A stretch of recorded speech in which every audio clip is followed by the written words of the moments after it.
Good morning. तो आज से हम लोगों को जो टॉपिक कवर करना है वो है कॉन्स्टिट्यूशनल बॉडीज़, जो संवैधानिक निकाय हैं, हमें उनके बारे में देखना है।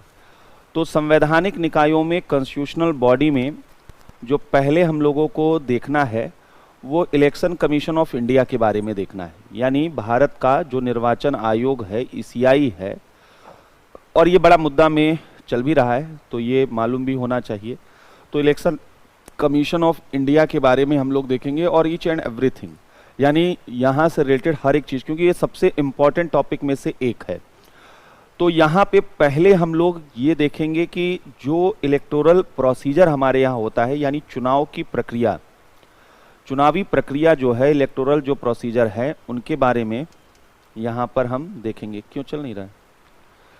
इलेक्टोरल प्रोसीजर के बारे में, चुनावी प्रक्रिया पहले एक बार देखते हैं। चुनाव होते कैसे हैं?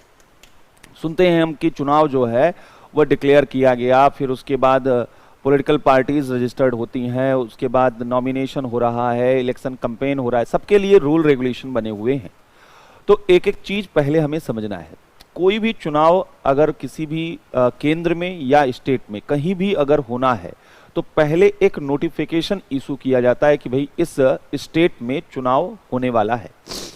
अगर बात जनरल इलेक्शन का हो, यानी आम चुनाव अगर होते हैं, आम चुनाव का मतलब समझिएगा जो 5 साल में एक बार चुनाव होते हैं। यानी अगर किसी भी लोकसभा या विधानसभा चुनाव, तो लोकसभा और विधानसभा में होंगे, राज्यसभा का चुनाव वह प्रत्यक्ष चुनाव तो होता नहीं है, और जो विधान परिषद है उसका भी प्रत्यक्ष चुनाव नहीं होता है। ये दोनों चीजें आपने पढ़ ली हैं।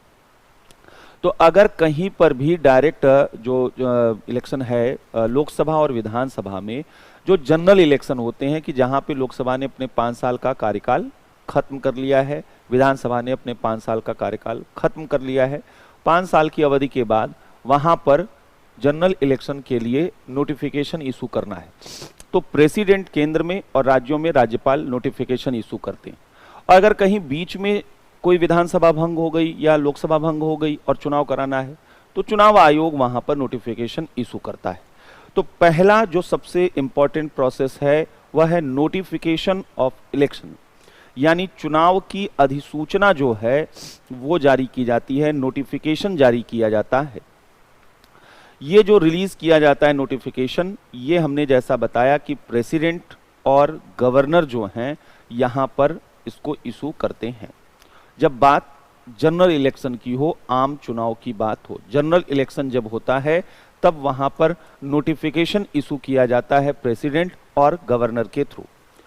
दूसरा जो स्टेप होता है वो है date of election, announcement of date of election, यानी चुनाव की तिथि की घोषणा की जाती है।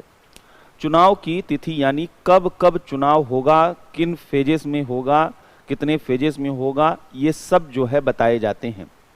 आपको मालूम होना चाहिए कई बार छोटे स्टेट होते हैं तो एक ही फेज में पूरा चुनाव कंप्लीट करा दिया जाता है, लेकिन अगर बड़े राज्य हैं या फिर वहाँ कॉम्प्लिकेटेड एरियाज हैं, मतलब जहाँ लॉ एंड ऑर्डर का प्रॉब्लम बहुत ज़्यादा है, चुनाव कंडक्ट कराने में लॉ एंड ऑर्डर का प्रॉब्लम बहुत ज़्यादा नज़र आता है, तो ऐसी जगहों में एक बार में सारे सिक्योरिटी पर्सनल को हम पूरे स्टेट की रिस्पॉन्सिबिलिटी नहीं देते हैं, बल्कि वहाँ पर फेज वाइज पहले कुछ कंस्टिट्यूएंसी का इलेक्शन, फिर कुछ कंस्टिट्यूएंसी का, तो अलग अलग फेजेस में इलेक्शन होते हैं। ये जो डेट डिक्लेयर करने का काम होता है, इसका यह responsibility election commission of India की होती है। आपने देखा होगा चुनाव के जस्ट पहले जो है वह चुनाव आयोग के द्वारा एक प्रेस कॉन्फ्रेंस किया जाता है और उसमें बताया जाता है कि इन राज्यों में, 5 राज्यों में, 4 राज्यों में चुनाव होने वाला है और इन तारीखों को चुनाव होगा। तो अभी उत्तर प्रदेश का इलेक्शन होने वाला है नेक्स्ट ईयर, तो इसका जो है यहाँ पर जो डिक्लेरेशन होगा डेट का, वो कौन करेगा? Election commission of India.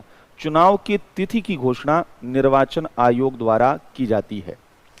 ये इलेक्शन कमीशन ऑफ इंडिया द्वारा किया जाता है, निर्वाचन आयोग द्वारा किया जाता है। जैसे ही चुनाव के तिथि की घोषणा होती है, उसी के साथ जहां इलेक्शन होना है वहां एक कोड ऑफ कंडक्ट जो है वह अप्लाई हो जाता है, यानी एक आचार संहिता, मोरल जो कोड ऑफ कंडक्ट होता है वो वहां पर लागू हो जाता है। ये जो आचार संहिता होती है यानी कोड ऑफ कंडक्ट होता है, ये डूज एंड डोंट्स हैं, मतलब कि आपको इलेक्शन में क्या करना चाहिए और इलेक्शन में क्या नहीं करना चाहिए, और ये बड़े जरूरी होते हैं। कोई भी इलेक्शन हो रहा है वहां इक्वल प्लेइंग फील्ड होना चाहिए, हेल्दी कंपटीशन होना चाहिए अलग अलग पार्टीज, अलग अलग कैंडिडेट के बीच में। गलत तरीके से अगर चुनाव कोई लड़ने की कोशिश कर रहा है, जीतने की कोशिश कर रहा है, तो ये हमारी पूरी डेमोक्रेसी को खत्म कर सकता है। इसलिए एक तरीके का गाइडलाइंस है पॉलिटिकल पार्टीज के लिए, कैंडिडेट, इंडिविजुअल कैंडिडेट के लिए, कि आप ड्यूरिंग इलेक्शन कौन कौन से आपको अपना कंडक्ट जो है वो कैसे करना है, क्या करना है, ये चीजें उसमें बताई जाती हैं। तो ये जो कोड ऑफ कंडक्ट होता है, ये जो आचार संहिता होता है, ये कब से लागू होता है? जिस दिन चुनाव के तिथि की घोषणा हो जाती है और जब इलेक्शन कंप्लीट हो जाता है और वोटिंग काउंटिंग हो जाती है और फाइनल रिजल्ट आ जाता है। जिस दिन फाइनल रिजल्ट आ जाता है तब तक ये कोड ऑफ कंडक्ट जो है वहां पर लागू रहता है। तो चुनाव की तिथि की घोषणा के साथ, इसी के साथ आचार संहिता लागू हो जाती, इसी के साथ आचार संहिता लागू हो जाती, आचार संहिता लागू हो जाती। और आचार संहिता, जैसे हमने कहा कि चुनाव की तिथि की घोषणा के साथ लागू हो जाती है, चुनाव की जो तिथि है उसकी घोषणा के साथ ये लागू हो जाती है, उसके डिक्लेरेशन के साथ लागू, और चुनाव के परिणाम आने तक जारी रहती है। चुनाव के परिणाम आने तक जो है यह रहती है, चुनाव के परिणाम आने तक लागू रहती है। तो जिस दिन जो है फाइनल रिजल्ट आएगा मतगणना के बाद, यानी मतगणना जिस दिन होती है उस दिन तक जो है, काउंटिंग के दिन तक ये कोड ऑफ कंडक्ट अप्लाई होता है। जिस दिन डिक्लेरेशन डेट का होता है वहां से और जिस दिन रिजल्ट आना है उस दिन तक। ये जो कोड ऑफ कंडक्ट होता है यानी आचार संहिता होता है, ये बेसिकली एक गाइडलाइन है। आचार संहिता बेसिकली क्या है? ये एक दिशा निर्देश है, एक गाइडलाइन है। और ये गाइडलाइंस जो हैं ये किस लिए दिए जाते हैं? कि चुनाव में सभी के लिए इक्वल प्लेइंग फील्ड हो, फॉर इक्वल प्लेइंग फील्ड, यानी चुनाव में सभी के लिए एक समान परिस्थितियां, जिससे चुनाव में सभी के लिए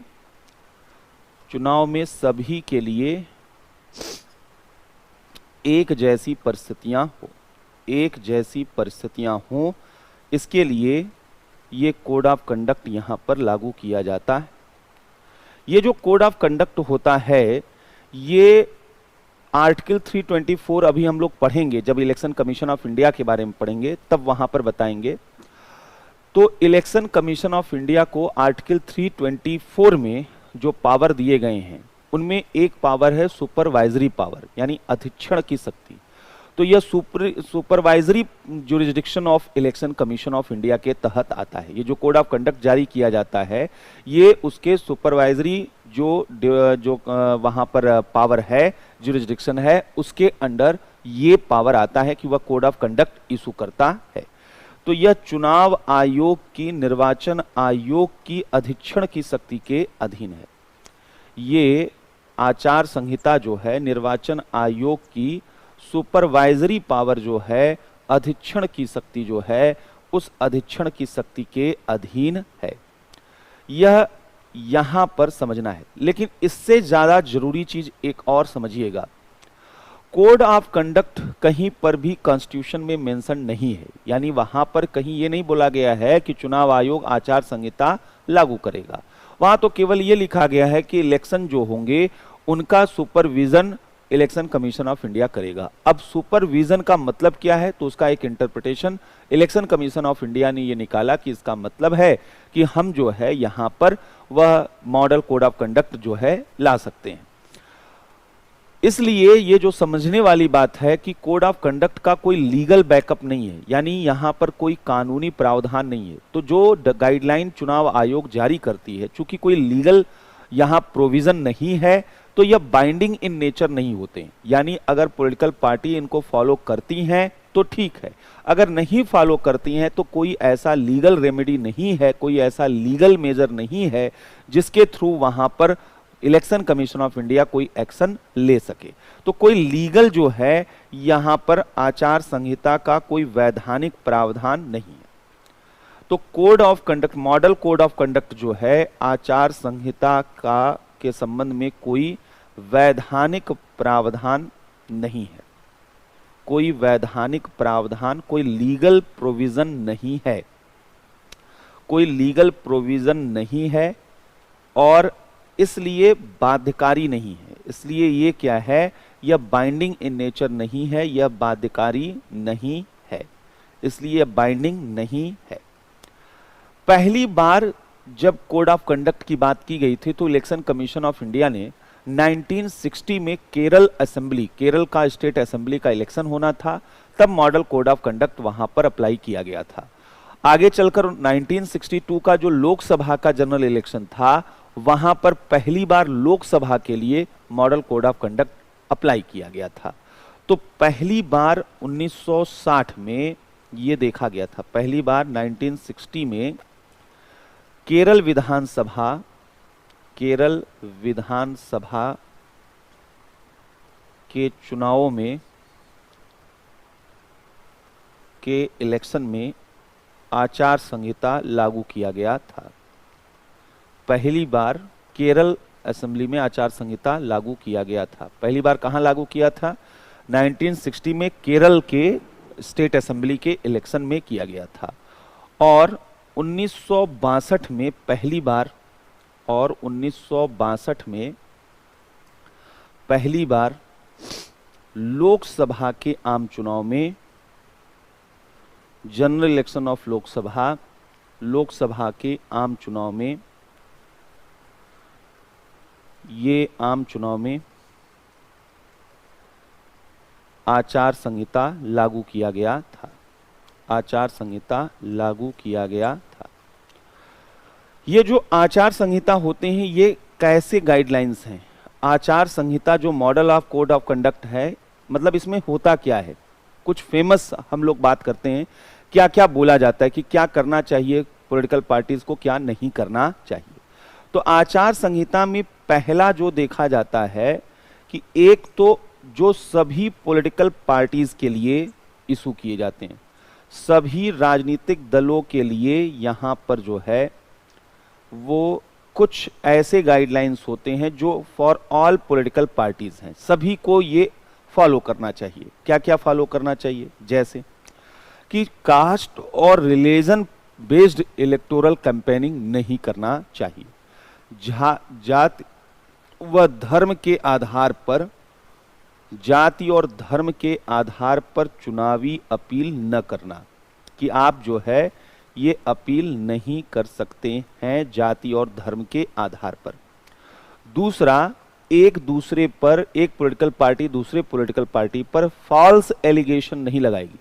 क्योंकि होता क्या है कि कोई पॉलिटिकल पार्टी अगर उसका प्रोपेगेंडा मजबूत है तो फॉल्स एलिगेशन के थ्रू वह दूसरी पॉलिटिकल पार्टी के इमेज को पूरी तरीके से खत्म कर सकती है और इसका जो है अनवांटेड जो है बेनिफिट उस पॉलिटिकल पार्टी को मिल सकता है जो इस काम को करने में कैपेबल है।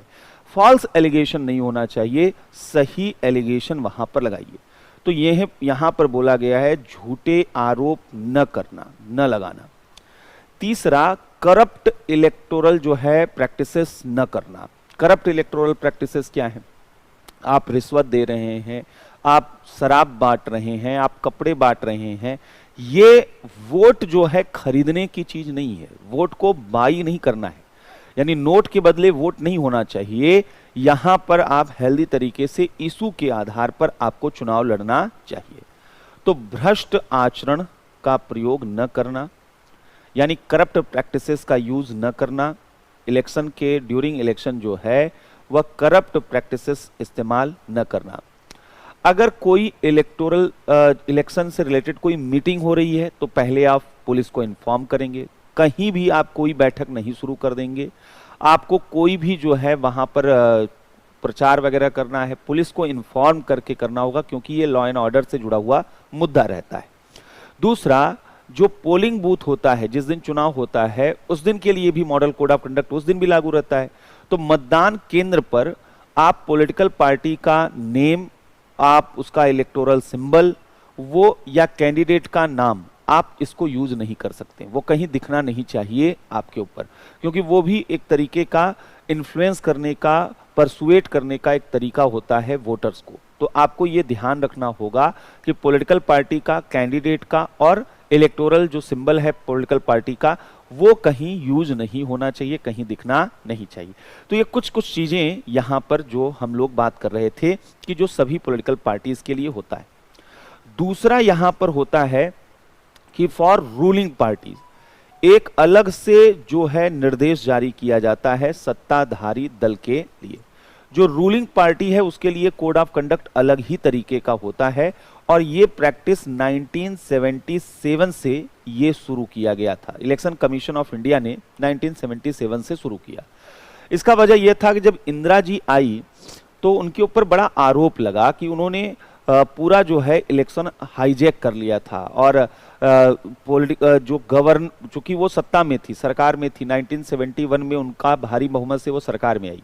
तो 1977 का जब इलेक्शन हो रहा था तो उस दौरान बड़ा आरोप लगा कि ये जो है सरकार का पावर का इस्तेमाल करके ये अनवांटेड अनड्यू फेवर ले रही है। कैसे अनड्यू फेवर ले सकती हैं? जैसे कि और पॉलिटिकल पार्टी को अपने ऑफिसेस को जो है सर्च करना है और वहां पर खोलना है। पता चला कि यहां पर जो सरकारी भवन है उन्हीं को रूलिंग पार्टी ने अपना कार्यालय बना लिया। रूलिंग पार्टी को कहीं भी इलेक्टोरल कैंपेन के लिए जाना है तो सरकार का अपना जो है व्हीकल है, उनके पास अपना हवाई जहाज है, हेलीकॉप्टर है, सरकारी बसें हैं, इन सब का इस्तेमाल कर लें। वह दौर जब था, जब इंदिरा जी के समय में इलेक्शन वगैरह होता था, तो उस वक्त केवल एक चैनल हुआ करता था न्यूज का, और वो था दूरदर्शन। तो दूरदर्शन और वही एक जरिया था जिससे कि लोगों के बीच में अपनी बातें पॉलिटिकल पार्टी पहुंचा सकती थी या फिर उनके पास तक पहुंचे।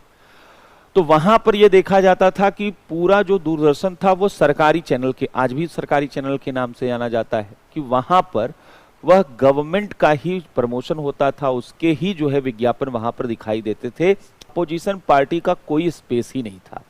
तो ये अनड्यू इन्फ्लुएंस जो है क्रिएट करने के तरीके थे, और इनसे अनड्यू बेनिफिट जो है वह रूलिंग पार्टी को मिल जाता था। तो चुनाव आयोग ने कहा कि ये गलत है, यह इक्वल प्लेइंग फील्ड नहीं बनने दे रहा है। तो इन्होंने ये कहा कि पहली चीज कि सरकारी जो रिसोर्सेज हैं, गवर्नमेंट के जो रिसोर्सेज हैं, उनका मिसयूज न हो, सरकारी संसाधनों का दुरुपयोग न हो, सरकारी संसाधनों का दुरुपयोग न हो। एक तो उन्होंने यहां पर यह बात की। दूसरा, जो प्रसारण है, प्रसारण के साधन में जो प्रसारण है यहां पर ब्रॉडकास्टिंग में, प्रसारण में या जो भी प्रसारण में अन्य दलों के विज्ञापन भी दिखने चाहिए, और पार्टी के जो एड वगैरह एडवर्टीजमेंट हैं वो भी वहां पर दिखने चाहिए। और एक बार अगर model code of conduct apply हो गया तो उसके बाद कोई न्यू स्कीम, कोई न्यू प्रोग्राम गवर्नमेंट लॉन्च नहीं कर सकती। 4 साल कोई काम नहीं किए, 4.5 साल कोई काम नहीं किए, और जैसे ही इलेक्शन आया और आपने 2 महीने 3 महीने रहते हुए आपने जो है बहुत बड़ा कार्यक्रम घोषित कर दिया। तो 4-4.5 साल का जो सरकार की असफलता थी लोग भूल जाते हैं, और पता चला उस एक कोई इशू की वजह से सरकार के पीछे पड़ जाते हैं। तो ये बोला गया कि बिल्कुल नहीं, उस वक्त जब आचार संहिता लागू है कोई नया प्रोग्राम, कोई नई जो है चीज नहीं शुरू की जा सकती। लेकिन ये ध्यान रखिएगा कि अगर पहले का, आचार संहिता लागू होने के पहले का कोई प्रोग्राम वो वहां अनाउंस किया गया था, कोई स्कीम डिक्लेयर किया गया था, कोई एडवर्टीजमेंट जो है डिक्लेयर किया गया था, अनाउंस किया गया था, उसको इंप्लीमेंट कर सकते हैं, लेकिन कोई नया प्रोग्राम नए तरीके से लॉन्च नहीं कर सकते हैं। तो यहां पर बोला जाता है कि आचार संहिता लागू होने के बाद कोड ऑफ कंडक्ट जो है लागू, मॉडल कोड ऑफ कंडक्ट लागू होने के बाद, आचार संहिता लागू होने के बाद सरकार द्वारा किसी नई नीति या कार्यक्रम की घोषणा नहीं की जा सकती है। किसी नई नीति या कार्यक्रम की घोषणा नहीं की जा सकती ये भी यहां पर बोल दिया गया। तीसरा है जो चुनावी घोषणा पत्र है, उसके संबंध में भी यहां पर मॉडल कोड ऑफ कंडक्ट है। चुनावी घोषणा पत्र के संबंध में इसका क्या मतलब है? जो इलेक्शन का मैनिफेस्टो होता है अलग अलग पार्टीज का, उसमें बड़ी बड़ी बातें बोली जाती हैं कि बड़ी प्रॉमिसेस दी जाती हैं कि हम ये करेंगे, हम लैपटॉप बांटेंगे, हम जो है किसानों के लिए ये करेंगे, हम शिक्षा में ये करेंगे, हम स्वास्थ्य में ये करेंगे, सारी चीजें, रोजगार, हम इतना करोड़ रोजगार यहाँ पर देंगे। तो ये चीजें जो है इलेक्शन मैनिफेस्टो में दी जाती हैं। इलेक्शन मैनिफेस्टो तो ऐसे ऐसे कोई कर को जो है ये कह दे अपने इलेक्शन मैनिफेस्टो में कि आप लोग हमको वोट दीजिए, हम चांद में आपका प्लाट जो है वो रिजर्व कर देंगे, आप लोगों को हम एक एक बिस्सा जमीन जो है चांद में दे देंगे। तो अब ये इस तरीके के जो है फॉल्स प्रॉमिसेस ये कई बार वोटर्स को इन्फ्लुएंस कर देते हैं, और इलेक्शन जीतने के बाद कोई भी पॉलिटिकल पार्टी अपने इलेक्शन मैनिफेस्टो के अकॉर्डिंग काम नहीं करती। तो कहीं ना कहीं ये चीटिंग है वोटर्स के साथ। तो 2013 में 2013 में सुप्रीम कोर्ट ने एक गाइडलाइन इशू किया। उन्होंने कहा कि इलेक्शन मैनिफेस्टो भी के लिए भी मॉडल कोड ऑफ कंडक्ट होना चाहिए। और ये मॉडल कोड ऑफ कंडक्ट क्या है? तो उन्होंने कहा कि फॉल्स प्रॉमिसेस इलेक्शन मैनिफेस्टो में नहीं होने चाहिए। तो ये जो आया था मॉडल कोड ऑफ कंडक्ट 2013 में सर्वोच्च न्यायालय के दिशा के निर्देशानुसार, सर्वोच्च न्यायालय के निर्देशानुसार के डायरेक्शन में जो है ये यहां पर ये बात आई थी कि चुनावी घोषणा पत्र में झूठे वायदे नहीं होने चाहिए। इलेक्शन मैनिफेस्टो में, चुनावी घोषणा पत्र में झूठे वायदे, फॉल्स प्रॉमिसेस नहीं होने चाहिए। तो ये इन्होंने यहां पर बोला हुआ था। तो पहला हमने बोला नोटिफिकेशन जो है इलेक्शन का, दूसरा डिक्लेरेशन ऑफ डेट और उसी के साथ मॉडल कोड ऑफ कंडक्ट, ये अप्लाई हो जाता है। अब आइए तीसरा यहां पर जो है वह क्या प्रोसेस होता है। तीसरा होता है नॉमिनेशन। चुनाव की तिथि की घोषणा हो गई है, धीरे धीरे चुनाव की तिथि नजदीक आ रही है, तो एक दिन अलॉट होता है नॉमिनेशन का कि कैंडिडेट आते हैं और वो अपना अपना नामांकन वहां पर भरते हैं। तो उम्मीदवारों द्वारा नॉमिनेशन बाय कैंडिडेट, जो कैंडिडेट हैं उनके द्वारा नॉमिनेशन किया जाता है, उम्मीदवारों द्वारा नामांकन यहां पर किया जाता है। तो नॉमिनेशन जो अभी तक किया जाता था, अब उसमें क्या होता था, 90 के डिकेड में एक बहुत बड़ा प्रॉब्लम हमारे पॉलिटिकल सिस्टम में आया, और वो था क्रिमिनलाइजेशन ऑफ पॉलिटिक्स, यानी राजनीति में अपराधीकरण। हम अपने नेता को चुन रहे हैं, लेकिन वो जो नेता है वो क्रिमिनल है, हमें नहीं मालूम है। वो नेता बैंकरप्ट है, बैंक का पैसा लूट लिया है, हमें नहीं मालूम है। वो नेता पढ़ा लिखा भी है, हमें नहीं मालूम है। हम फिर कैसे यहां पर अपने नेता को चुनते हैं? बैंक अपने ग्राहकों को अपने यहां पर अकाउंट खोलने, डिपॉजिट करने के लिए उनसे वह केवाईसी नॉर्म्स फुलफिल कराता है, नो योर कस्टमर, यानी ग्राहक की सारी सूचना रख लीजिए, और जिसको हम अपना पूरा का पूरा फ्यूचर दे रहे हैं उन नेताओं के बारे में हम कुछ न जाने। ऐसा नहीं होना चाहिए। 2002 के पहले ऐसा नहीं होता था। नामांकन एक सिंपल एक फॉर्म होता था और वहां जाकर उन्होंने सिग्नेचर कर दिया और नॉमिनेशन उनका हो गया। नॉमिनेशन होने के बाद चुनाव लड़ रहे हैं। अब कैंडिडेट के बारे में जनता को मालूम ही नहीं है। कैंडिडेट कुछ भी अपने बारे में बोल रहा है कि हम डबल एमए हैं, डबल एलएलबी हैं, हम डबल ये हैं, डबल वो हैं। तो ऐसे में एडीआर यानी एसोसिएशन फॉर डेमोक्रेटिक रिफॉर्म्स एक एनजीओ है जो इस क्षेत्र में बहुत काम करती है, डेमोक्रेटिक रिफॉर्म्स के क्षेत्र में। उसने एक केस लड़ा कोर्ट में, और सुप्रीम कोर्ट ने फिर ये कहा कि नहीं, ये जरूरी है कि जितने भी कैंडिडेट हैं इलेक्शन के समय नॉमिनेशन फॉर्म में अपने इंफॉर्मेशन को पब्लिक करें, यानी अपनी सूचनाओं को सार्वजनिक करें। कौन सी सूचनाओं को? पहला, पढ़े लिखे हो या नहीं हो, तो एकेडमिक जो है आपका रिकॉर्ड क्या है। अब जनता चूज करे कि वह उनको शिक्षा के आधार पर उनको चुनती, यानी ये कम से कम जनता के पास जानकारी उसके विवेक पे छोड़ दे, लेकिन जानकारी तो हो। तो एकेडमिक बैकग्राउंड आपका क्या है। दूसरा, आपके पास असेट कितना है, परिसंपत्ति कितनी है, और आपके पास लायबिलिटी कितनी है, कि आप बैंक से पैसा वैसा लिए हैं, चुकाए हैं या नहीं चुकाए हैं, तो वो सारी चीजें। तीसरा, क्रिमिनल बैकग्राउंड, यानी आपका आपराधिक पृष्ठभूमि क्या है। ये सारी जानकारी आपको नॉमिनेशन फॉर्म में अब फिल करनी होती है, और अगर आपने एक भी इंफॉर्मेशन उसमें गलत दी तो वो एक गलत इंफॉर्मेशन, ये एक साउंड बेस बनता है आपके कैंडिडेचर को कैंसिल करने का, यानी आपको वह चुनाव से हटाया जा सकता है। तो आप सुनते हैं इस बार पंचायत वगैरह के चुनाव में भी आपने देखा होगा कि कई लोगों के नॉमिनेशन फॉर्म में कुछ गड़बड़ी आने की वजह से उनका पूरा का पूरा चुनावी प्रत्याशी वो खत्म कर दिया गया, कैंडिडेचर उनका खत्म कर दिया गया। तो ये बड़ा सेंसिटिव इशू होता है नॉमिनेशन। तो यहां पर जैसा हमने बताया कि 2002 में एडीआर वाद, association of democratic reforms, association of democratic reforms case में यह निर्णय आया कि उम्मीदवारों द्वारा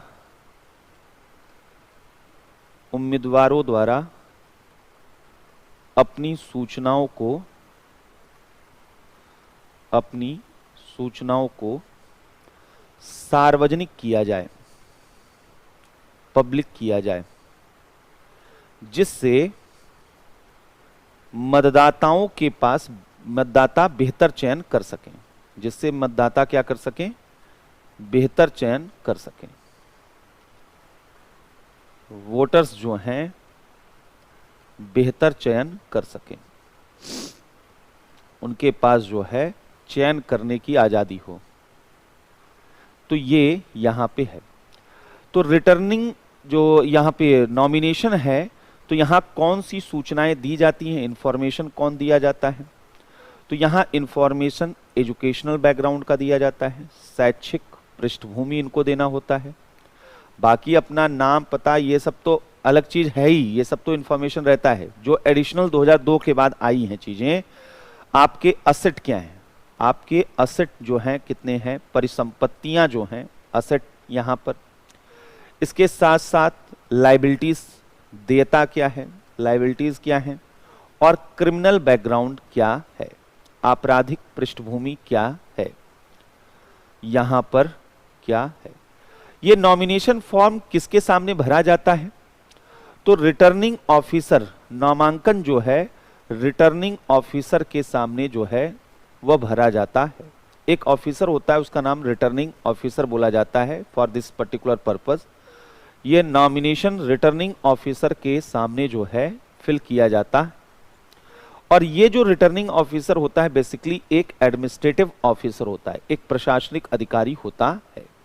अगर लोकसभा के चुनाव हो रहे होते हैं तो अमूमन डीएम जो होते हैं उनको ही रिटर्निंग ऑफिसर बना दिया जाता है, और अगर विधानसभा के चुनाव हो रहे होते हैं तो एसडीएम जो होते हैं उनको कई बार रिटर्निंग ऑफिसर बना दिया जाता है। तो आप देखते हैं जब भी अगर कभी भी इलेक्शन नजदीक आएगा तो आप कभी गौर करिएगा कि रिटर्निंग ऑफिसर कौन होता है। अब यहां पर चौथा और महत्वपूर्ण चीज क्या है वो समझिए। चुनाव तो शुरू हो चुके हैं, चुनाव में खर्चे भी बहुत होते हैं, जो इलेक्टोरल जो एक्सपेंसेस हैं वो बहुत ज्यादा यहां पर होते हैं। तो यहां पर जो है देखा जाता है कि चुनाव में खर्चे बहुत होते हैं। अब यहां पर एकदम बिल्कुल क्लियरली बता दिया गया है कि आप चुनाव में इससे ज्यादा खर्च नहीं कर सकते। अगर इससे ज्यादा आपने चुनाव में खर्च कर दिया तो आपका सदस्यता खत्म हो जाएगा, तो ये करप्शन माना जाएगा, फिर आप जो है कैंडिडेट नहीं रह जाएंगे। तो इलेक्टोरल एक्सपेंसेस हमारे यहां पर फिलहाल कितना है, लोकसभा और विधानसभा दोनों के लिए अलग है। ये क्यों लिमिट बनाया गया है ये भी समझिएगा। देखिए, चुनाव लड़ना कोई बच्चों का काम तो है नहीं। चुनाव लड़ने का मतलब ये नहीं कि आप जो है कैंडिडेट बन गए और आपने कहा हमको जिता दीजिए। आप आज के समय में एक बहुत बड़ी कंस्टिट्यूएंसी में चुनाव लड़ते हैं, और वही चुनाव जीतेगा जो अपने मतदाताओं के जितने कांटेक्ट में रहेगा। आप जितना ज्यादा मतदाताओं के नजदीक होंगे, जितना इन्फ्लुएंस कर पाएंगे, आपके चुनाव जीतने की गारंटी उतनी ज्यादा होगी। सवाल ये है कि वोटर्स तक आप पहुंचने की लिमिटेशन है। अगर 100, 200, 1000, 2000 वोटर्स होते तो आप घर घर में जाकर वोटर से मिल लेते।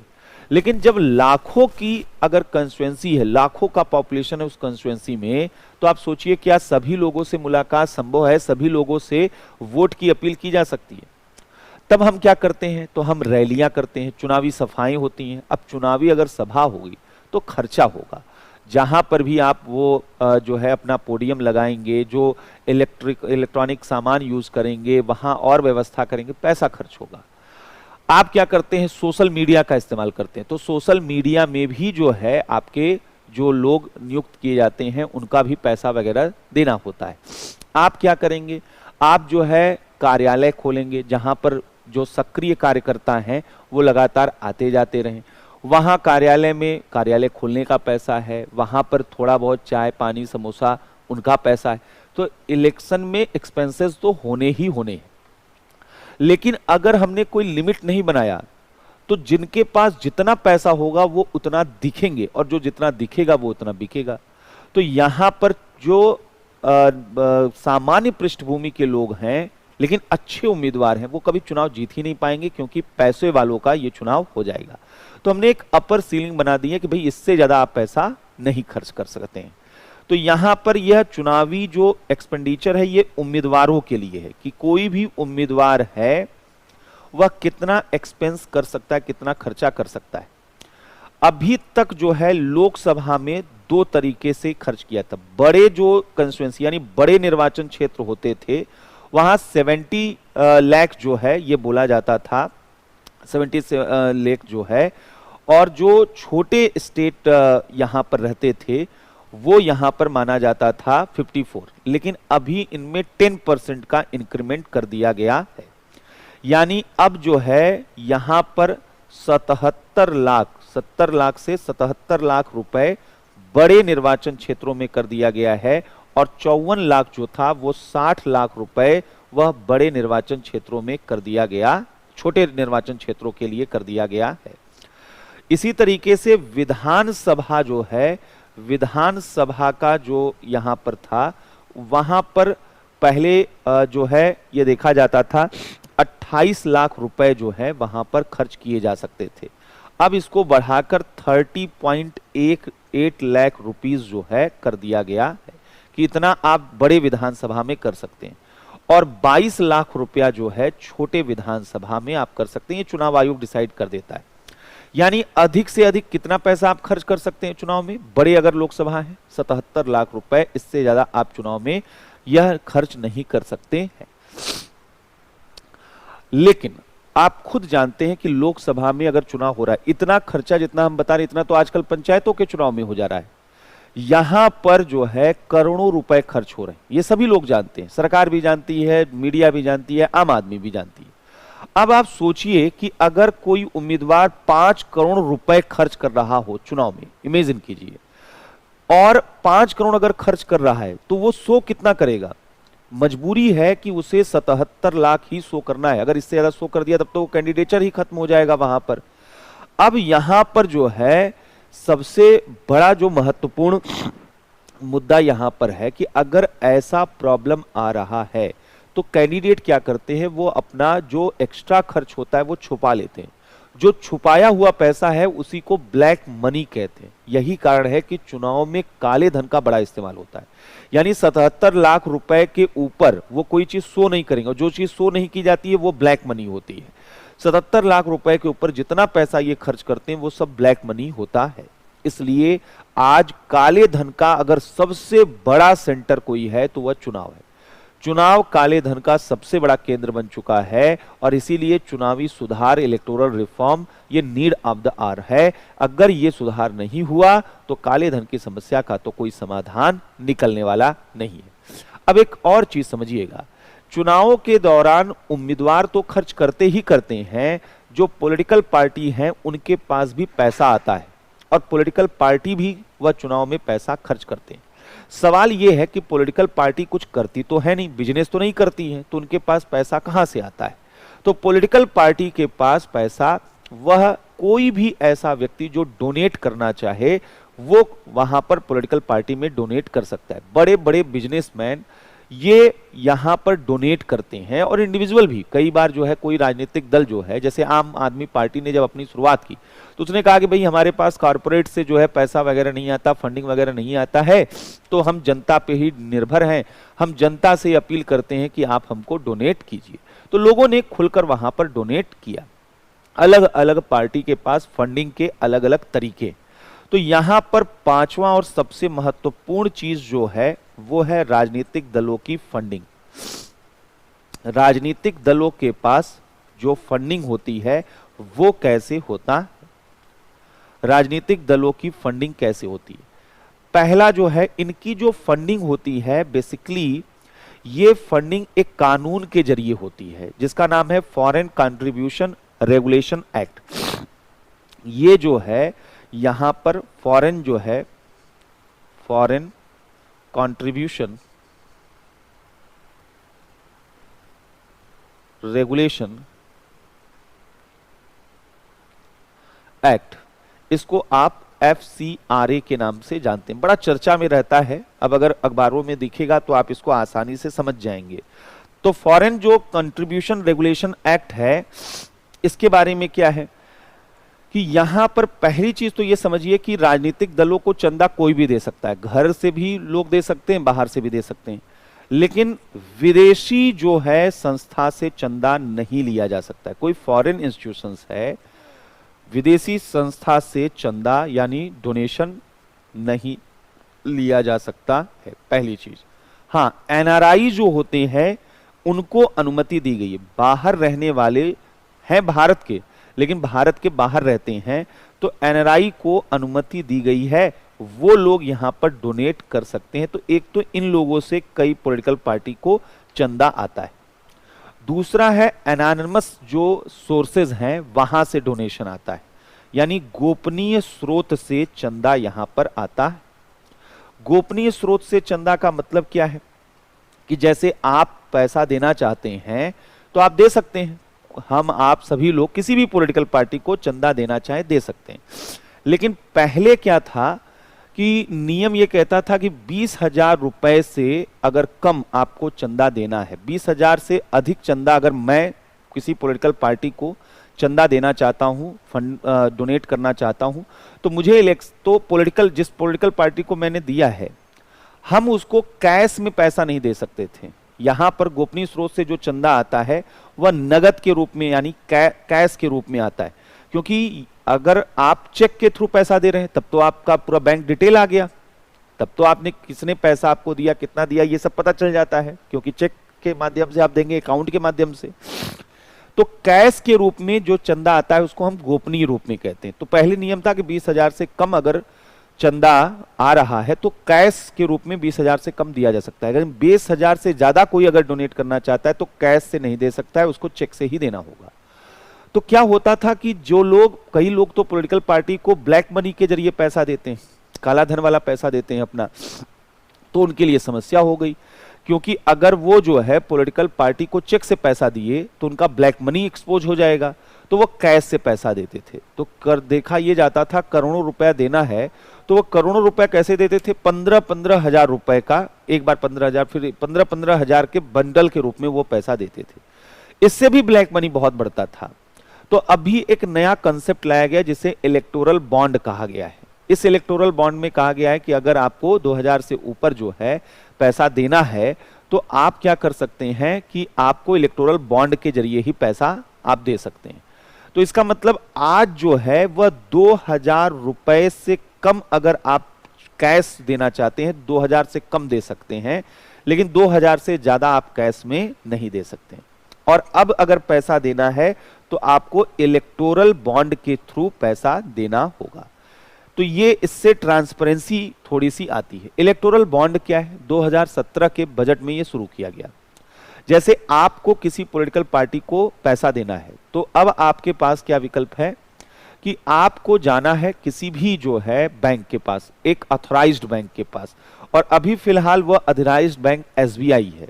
तो किसी भी अधिकृत बैंक से यहां आप इसको बॉन्ड खरीद सकते हैं। बॉन्ड क्या होता है, एक तरीके का पेपर इंस्ट्रूमेंट है जिसका अपना एक फेस वैल्यू होता है। जैसे वो 2,000 रुपए का इलेक्टोरल बॉन्ड है तो आपने परचेज किया, तो आप वैसे तो सिंपल मार्केट में बॉन्ड में इंटरेस्ट भी छुपा होता है, लेकिन ये जो बॉन्ड इलेक्टोरल बॉन्ड है इसमें कोई इंटरेस्ट वगैरह नहीं आता है। ये इसका न तो पैसा कटता है न पैसा बढ़ता है, ये फेस वैल्यू पे काम करता है। 2,000 का बॉन्ड आपने खरीदा और बॉन्ड जाकर आपने दे दिया किसी दूसरे आदमी को, वो आदमी बैंक के पास जाएगा, बॉन्ड वहां पर सबमिट करेगा और उतना पैसा लेकर आ जाएगा। तो एक तरीके का पेपर इंस्ट्रूमेंट यहां पर है। तो किसी भी अधिकृत बैंक से खरीदा जा सकता है। अभी फिलहाल यह केवल और केवल एसबीआई को यह अधिकार दिया गया है। तो अभी फिलहाल किसके पास है? एसबीआई के पास यहां पर है। और ये जो है बॉन्ड की, ये आपने, तो बॉन्ड की खासियत क्या है? अब जैसे आप किसी बैंक से बॉन्ड खरीदेंगे तो आपको अपना डिटेल देना होगा ना बैंक को। तो बैंक के पास आपका डिटेल चला गया, लेकिन जो बॉन्ड है उस बॉन्ड में कहीं ये नहीं लिखा है कि आपका नाम क्या है। वो बैंक के पास इंफॉर्मेशन है कि हाँ ये बॉन्ड इन्होंने परचेज किया था, लेकिन जो बॉन्ड पेपर है उसमें कहीं कुछ लिखा हुआ नहीं है। तो ये गोपनीय एक तरीके से रहता है। अब आपने ये बॉन्ड उठा के पॉलिटिकल पार्टी को दे दी, तो पॉलिटिकल पार्टी के पास बॉन्ड आ गया, लेकिन उसे ये नहीं मालूम है कि ये जो है किसने दिया है, क्योंकि उसमें कहीं लिखा हुआ नहीं है। तो अब जो है वह पॉलिटिकल पार्टी किसी दूसरे बैंक के पास जाएगी और बैंक से वो पैसा वापस ले लेगी। बॉन्ड का जो लाइफ टाइम है वो केवल 15 डेज का है, 15 दिन का है। यानी अगर 15 आपके पास आज बॉन्ड मिला तो आप 15 दिन के बाद अगर उसको आपने भुना नहीं लिया तो वो पैसा लैप्स कर जाएगा। तो बॉन्ड की अवधि जो है वो बॉन्ड की जीवन अवधि 15 दिन होती है।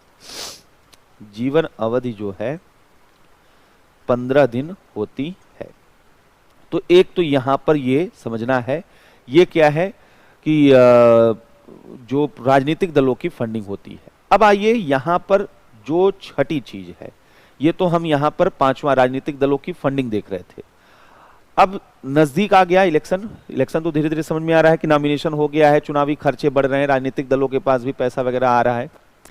जब चुनाव नजदीक आता है तो उसके पहले तो खूब प्रचार वगैरह करते हैं, लेकिन जब इलेक्शन जिस दिन होना है, जैसे आज अगर इलेक्शन होना है तो चुनाव के जो है मतदान के खत्म होने के 48 घंटे पहले से कोई भी इलेक्टोरल कैंपेन नहीं हो सकता है। इसको कहते हैं ओपिनियन पोल। असल में जितने भी मीडिया चैनल होते हैं वो लोगों से पूछते हैं कि आप किसको वोट देने जा रहे हैं, इस बार किसका रुझान है। इसको ओपिनियन पोल कहते हैं, यानी राय यहां पर जानने की कोशिश की जाती है चुनाव के पहले। अब इसमें दिक्कत ये होती है कि अगर राय अगर यहां पर मैनिपुलेटेड हो, मतलब ऐसा दिखा दिया गया कि इस बार तो इस पार्टी के पास वह मेजॉरिटी आ रही है, तो एक वेव वहां पर शुरू हो जाता है। सबको लगने लगता है कि हाँ वो इलेक्टोरल जो है पोल में तो उसको चुनाव, उसकी सरकार, तो एक माहौल बनना शुरू हो जाता है। और कई बार जो स्विंग वोटर होते हैं, मतलब जो फिक्स नहीं होते हैं किनको वोट देना है, जो जीतेगा उसी को वोट देंगे, वो उनके फेवर में चले जाते हैं।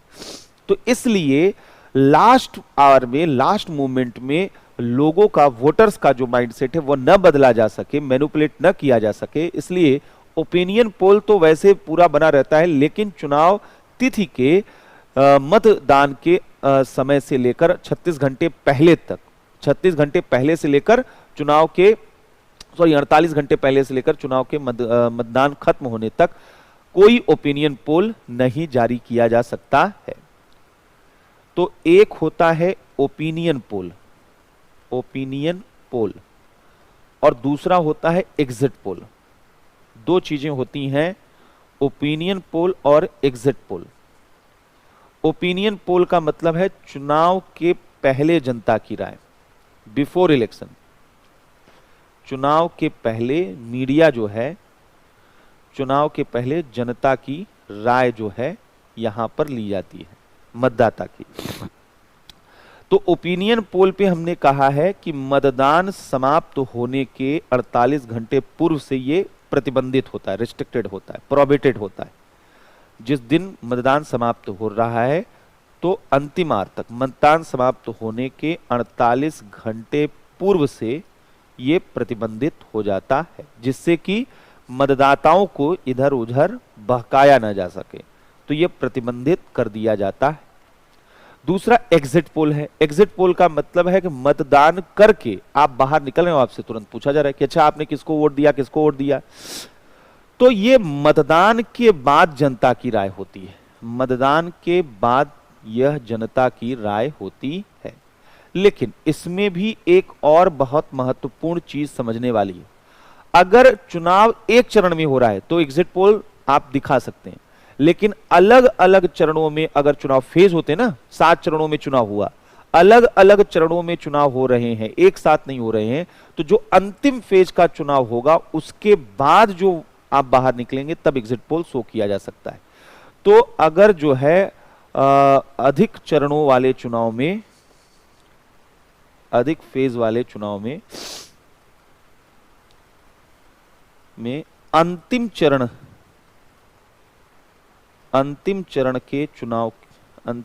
के मतदान के बाद ही इसको दिखाया जाता है।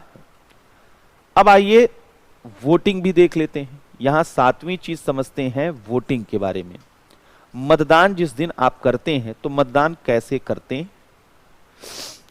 तो मतदान कैसे करते हैं आप? तो मतदान का पहला तरीका है कि आप सीक्रेट वोटिंग यानी गुप्त मतदान करते हैं। पहला होता है गुप्त मतदान।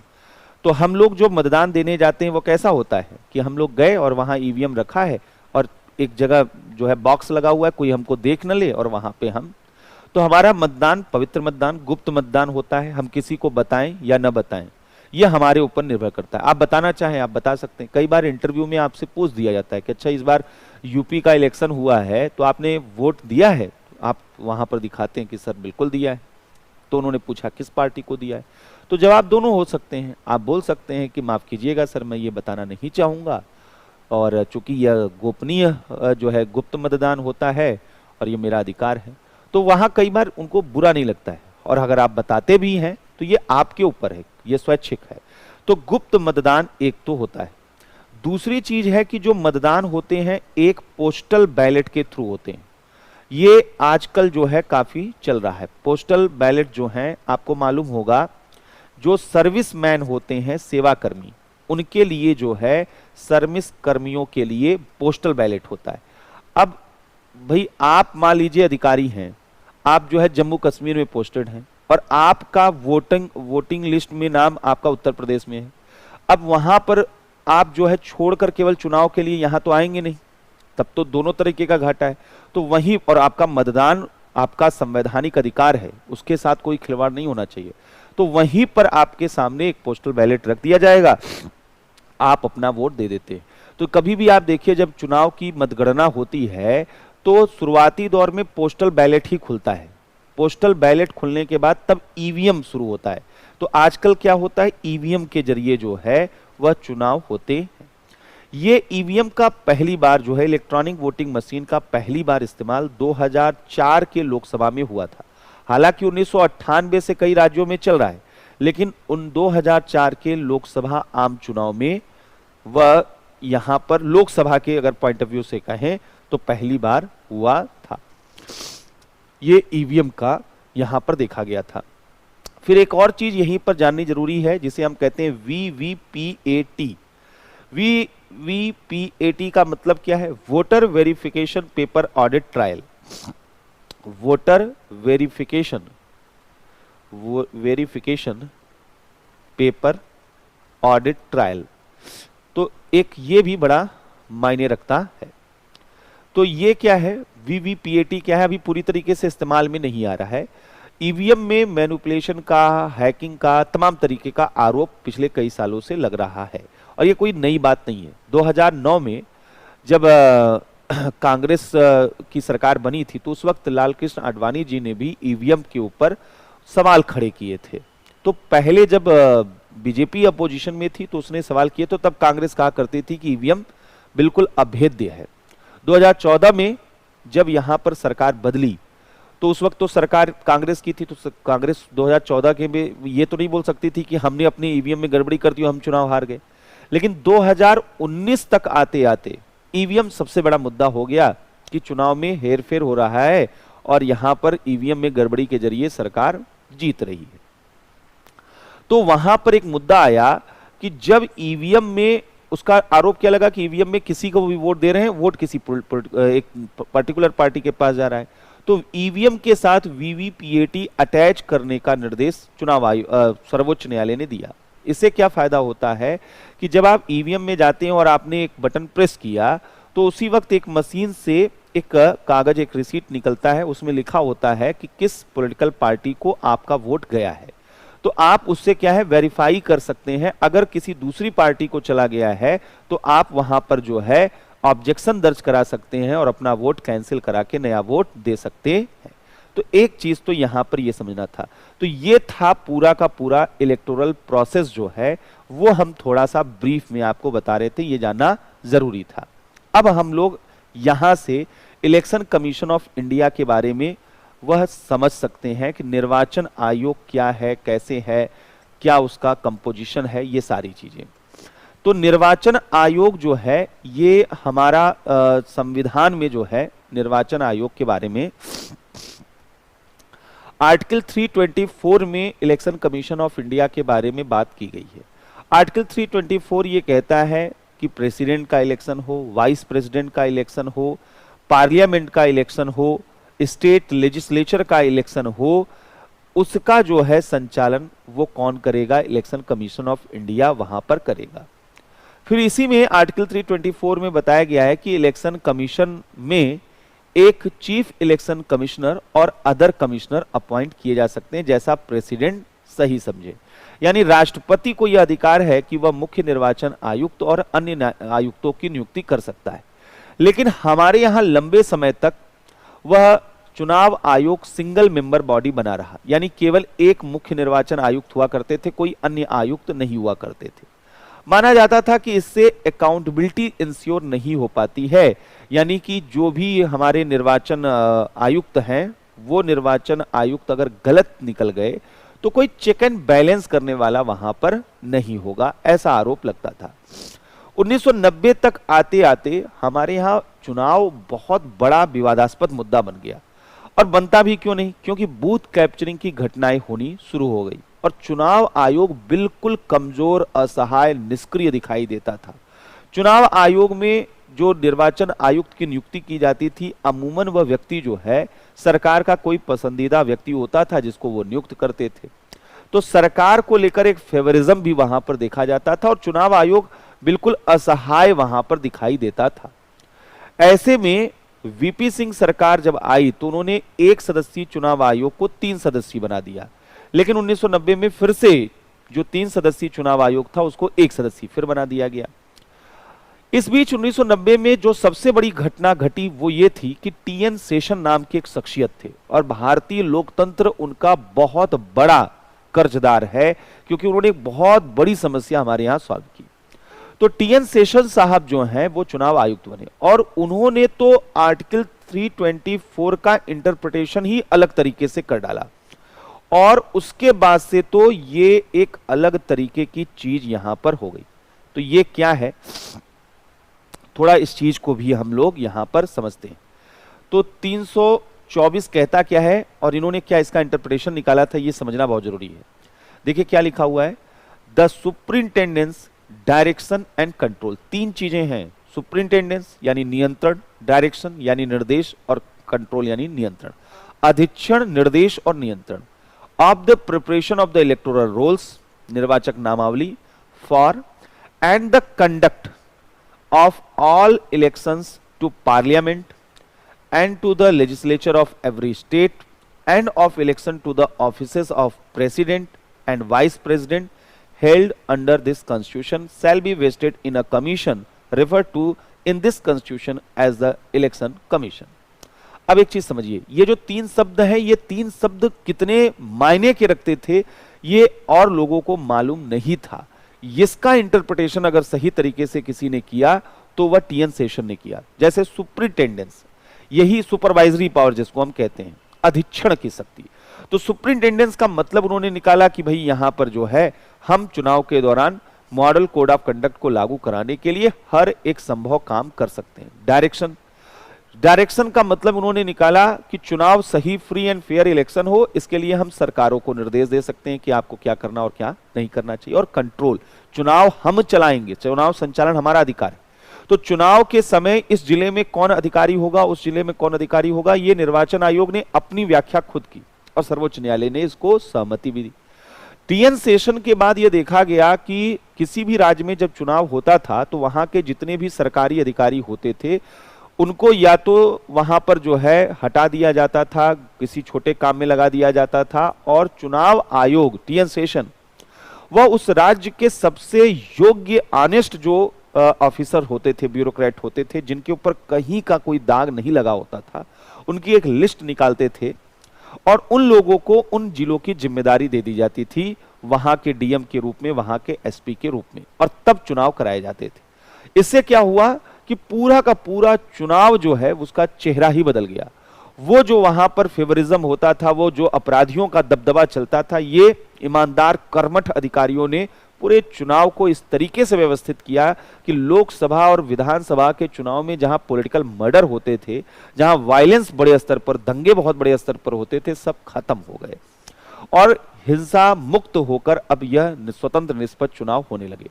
तो टीएन शेषन जब बहुत ताकतवर होने लगे तो एक पैरेलल जो है पावर बनने लगे। बहुत लोगों ने आरोप लगाया कि अब वो डिक्टेटर की तरीके से बिहेव कर रहे हैं, कि चुनाव आयोग न हुआ, ये सारी शक्तियां अब चुनाव आयोग के पास आ गई हैं पूरे देश की, तो उनको कमजोर बहुत लोग कहते हैं। तो यहां पर ये बोला गया 93 में कि वो जो है बहुत इफेक्टिवली, अब ये सब लिखने वाली बात नहीं, ये सब सुनने वाली बात है कि दिमाग में कहीं स्टोरी वगैरह रहती है तो दिमाग में याद रहती है। तो टीएन शेषन को बोला गया कि थोड़ा सा उनको जो है न्यूट्रलाइज करने के लिए 2 अन्य आयुक्तों का प्रावधान किया गया और चुनाव आयोग को 3 सदस्यीय बना दिया गया। सबसे मजेदार बात यह रही कि अमूमन जब कोई ऐसा आयोग बनता है जिसमें 3-4 सदस्य होते हैं और इसमें एक चीफ होता है, तो मेन पावर चीफ के पास होता है। जैसे अभी हम सुप्रीम कोर्ट में पढ़े थे कि मास्टर ऑफ द रोस्टर कौन है? चीफ जस्टिस ऑफ इंडिया, वही सारा कुछ डिसाइड करता है। लेकिन चुनाव आयोग के साथ ऐसा नहीं है। तो निर्वाचन आयोग के पास जो शक्तियां हैं वही 2 अन्य चुनाव आयुक्तों के पास शक्तियां। नियम बनाया गया कि तीनों चुनाव आयुक्त की शक्तियां समान हैं, निर्णय बहुमत से वहां पर लिए जाते हैं। लेकिन इसके बावजूद अच्छी बात यह रही हमारे लोकतंत्र की कि टीएन शेषन के बाद उनके जो उत्तराधिकारी अन्य मुख्य निर्वाचन आयुक्त आए, सभी ने उन्हीं के रास्ते का अनुसरण किया और चुनाव को स्वतंत्र और निष्पक्ष बनाने में बड़ी भूमिका निभाई। हालांकि पिछले कुछ वर्षों से फिर से निर्वाचन आयोग की भूमिका संदेह के घेरे में आई है। तमाम तरीके के आरोप उस पर लगाए जा रहे हैं, ये एक अलग बहस का विषय है, लेकिन फिलहाल बेसिक चीज जो हमको समझना था वो ये था। तो यहां पर निर्वाचन आयोग जो है इसके बारे में आर्टिकल 324 में ये बात कही गई है कि यह किनका किनका इलेक्शन कराता है। तो पार्लियामेंट का इलेक्शन कराता है, संसद का, स्टेट लेजिस्लेचर, राज्य विधान मंडल का चुनाव कराता है, स्टेट लेजिस्लेचर, प्रेसिडेंट, और यहां पर जो है वाइस प्रेसिडेंट और उपराष्ट्रपति के निर्वाचन का, उपराष्ट्रपति के निर्वाचन के इलेक्शन का यहां पर। तो क्या करता है, इनके निर्वाचन के संचालन का 3 शब्द यहां पर बोले गए हैं। सुपरिटेंडेंस अधीक्षण करता है, सुपरिटेंडेंस डायरेक्शन निर्देश देता है, निर्देशन करता है, और तीसरा बोला गया कंट्रोल नियंत्रण करता है। तो एक तो ये बोला गया है कि यहां पर, और इनके लिए इलेक्टोरल रोल प्रिपेयर करता है। इलेक्टोरल रोल का मतलब है वोटर कौन होगा, पार्लियामेंट का इलेक्शन हो, स्टेट लेजिस्लेचर का, प्रेसिडेंट का, वाइस प्रेसिडेंट का, तो ऐसे निर्वाचन के लिए इलेक्टोरल रोल प्रिपरेशन भी इसका काम होता। ऐसे निर्वाचन के लिए निर्वाचक नामावली जो है वह तैयार करता है। निर्वाचक नामावली जो है तैयार करना, ये यहां पर इसका काम बताया गया है जो आर्टिकल 324 में बोला गया है। अब यहीं से हमारे लिए जरूरी हो जाता है स्ट्रक्चर, यानी उसकी संरचना के बारे में समझना। अगर हम इलेक्शन कमीशन ऑफ इंडिया की संरचना समझे तो हमने कहा यह समय समय पर बदलता रहा है। अगर यहां पर देखिए तो क्या लिखा हुआ है, the election commission shell consist of the chief election commissioner and such number of other election commissioners if any as the president may from time to time fix and the appoint। तो यहां पर अब सवाल यह है कि एक मुख्य चुनाव आयुक्त तो रहेगा ही रहेगा, ये तो लिखा ही। बाकी बोला गया है कि सच number of other election commissioners if any, अगर ऐसा कोई है, नहीं भी है तो कोई दिक्कत नहीं है। तो यहां पर जो है, जो बोला गया था कि निर्वाचन आयोग election commission, chief election commissioner, मुख्य निर्वाचन आयुक्त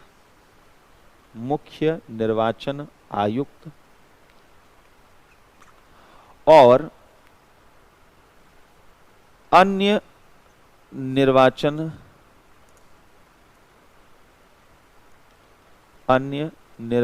आयुक्त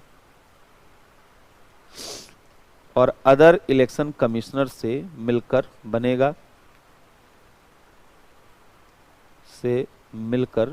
बनेगी, जो राष्ट्रपति समय समय पर निर्धारित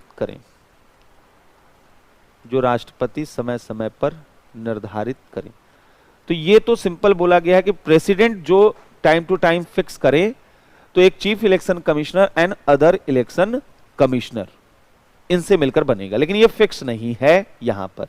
तो इनिशियली ये सिंगल मेंबर बॉडी था, प्रारंभ में यह एक सदस्यीय आयोग था, सिंगल मेंबर बॉडी था, एक सदस्यीय आयोग था।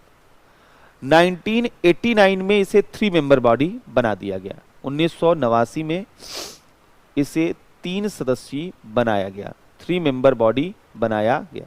ये सब क्वेश्चन प्रीलिम्स में यूपी में आ चुके हैं, ये ध्यान रखिएगा।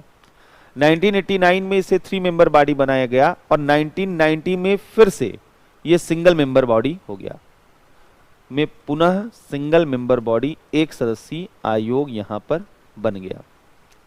आगे चलकर यहां पर यह देखा गया कि 1993 में 1993 में पुनः निर्वाचन आयोग 3 सदस्यीय बन गया, 3 मेंबर बॉडी बन गया, 3 सदस्यीय यहां पर बन गया था।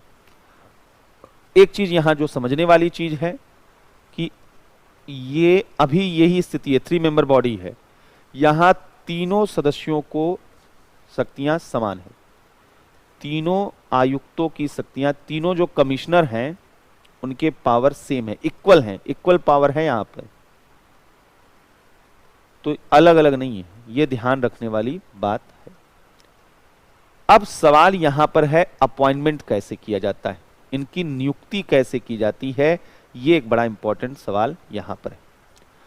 सवाल इसलिए है कि अपॉइंटमेंट प्रेसिडेंट करते हैं, तो प्रेसिडेंट किसको इलेक्शन कमीशन का जो है चीफ इलेक्शन कमिश्नर या अदर कमिश्नर अपॉइंट करता है, ऐसा कोई क्राइटेरिया वह कॉन्स्टिट्यूशन में मेंशन नहीं किया गया है। बस ये बोला गया है कि पार्लियामेंट इसके लिए लॉ बना सकती है, प्रेसिडेंट अपॉइंट करते हैं और पार्लियामेंट इसके लिए लॉ बना सकती है कि क्या क्राइटेरिया होना चाहिए। ऐसा कोई क्राइटेरिया फिलहाल नहीं है, तो राष्ट्रपति द्वारा यहां पर नियुक्ति की जाती है। लेकिन जैसा हमने कहा कि संविधान में इनकी नियुक्ति के लिए कोई क्वालिफिकेशन मेंशन नहीं है, संविधान में इनकी अर्हता या योग्यता के संबंध में कोई प्रावधान नहीं है, संबंध में कोई प्रावधान नहीं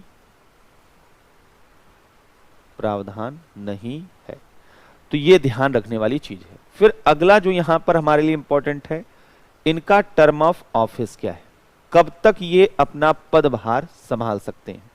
तो यहां पर अगर इनका हम देखें तो यहां पर जो है इनको बोला गया है, तो यहां पर बोला गया है the conditions of service and tenure of office of the election commissioner and the regional commissioner shall be such as the president may by rule determine. ये तो एक सामान्य चीज बोली गई है, लेकिन यहां पर देखिए क्या बोला गया कि chief election commissioner shall not be removed from his office except in like manner and on the like grounds as जज ऑफ द सुप्रीम कोर्ट। यानी मुख्य निर्वाचन आयुक्त को ठीक उसी तरीके से हटाया जाता है जैसे कि सर्वोच्च न्यायालय के न्यायाधीशों को हटाया जाता है। तो एक चीज तो यहां पर यह समझने वाली है। और दूसरा जो है यहां पर बोला गया है कि अदर इलेक्शन कमिश्नर और regional commissioner shall not be removed from office except on the recommendation of the chief election commissioner। President दोनों को हटा सकते हैं, लेकिन चीफ इलेक्शन कमिश्नर को हटाना है तो जज को हटाने की जो प्रक्रिया है उसका पालन होना चाहिए, यानी इंपीचमेंट का। और अगर अदर इलेक्शन कमिश्नर्स को रिमूव करना है तो राष्ट्रपति तभी अदर इलेक्शन कमिश्नर को हटा सकते हैं जबकि चीफ इलेक्शन कमिश्नर ने ऐसा रिकमेंड किया हो, ऐसा अनुशंसा किया हो, तभी हटाया जा सकता है। तो यहां पर पहले तो टर्म ऑफ ऑफिस में समझिएगा कि क्या पार्लियामेंट ने कुछ डिसाइड किया है कितने साल तक ये अपने पद पर रहते हैं। तो बिल्कुल यहां पर बोला गया है कि 65 ईयर एज, 65 वर्ष की आयु हो अगर समाप्त हो जाए तब, या 6 वर्ष का कार्यकाल जब समाप्त इनका हो जाए। मतलब इसका क्या है, 6 वर्ष का टेन्योर जो भी इसमें पहले हो। मतलब क्या है, अब मान लीजिए कि कोई जो है, जो भी पहले हो, कोई इलेक्शन कमिश्नर जो है 55 साल में इलेक्शन कमिश्नर बन गया, तो वो कब रिटायर होगा, 65 साल में या 61 साल में। तो वहां पर आयु से पहले क्या आ गया, 6 ईयर का उनका टेन्योर कंप्लीट हो गया, तो 61 साल में वो रिटायर हो गए। मान लीजिए कि कोई इलेक्शन कमिश्नर जब अपॉइंट हुए तो उनकी उम्र 61 साल थी, 61 ईयर, तो वो कब तक इलेक्शन कमिश्नर रहेंगे, 61 + 6 67 साल तक या 65 साल तक, 65, क्योंकि पहले क्या आ गया, 65 वर्ष की एज, उनका एज ही कंप्लीट हो गया पहले, तो वो 6 वर्ष का नियम उन पे नहीं लागू होगा। तो यहां पर जो है 65 वर्ष या 6 वर्ष का कार्यकाल जो भी पहले हो। अब दूसरा क्या है, मुख्य जो निर्वाचन आयुक्त है, मुख्य निर्वाचन आयुक्त जो है